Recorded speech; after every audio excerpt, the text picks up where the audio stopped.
ஹே buddies, இந்த வீடியோவை நான் ஒரு 10லேருந்து ஒரு 15 டைம் மேலே பார்த்துருப்பேன். இவர் பேர் வந்து பார்த்தீங்கன்னா தீபக். இவர் ஜனவரி 15 அப்போ கண்ணூர் வரைக்கும் போயிருக்காரு. ஸோ அப்படி போகும்போது பஸ் ட்ராவலில் போயிருக்காரு. அப்போ ஒரு பொண்ணு வந்து வீடியோ எடுத்திருக்காங்க. இந்த மாதிரி அவர் ஈவ் டீச்சிங் பண்ணுறாரு, என்கிட்ட மிஸ்பிஹேவ் பண்ணுறாரு அப்படின்னு சொல்லிட்டு வீடியோ எடுத்திருக்காங்க.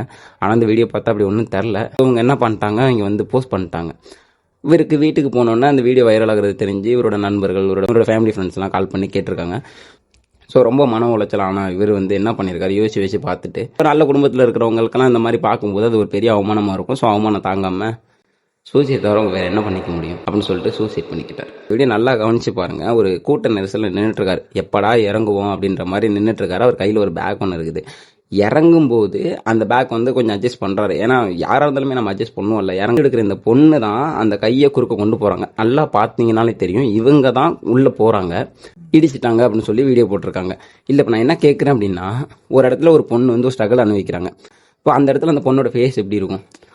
ஒரு மாதிரி பதட்டமா, இல்லைன்னா ஒரு மாதிரி கோவமா, இந்த மாதிரி ஒரு எக்ஸ்பிரஷன் தானே இருக்கும். ஆனால் அந்த பொண்ணோட முகத்தை பாருங்களேன், எதையோ ஒன்று சாதிச்ச மாதிரி.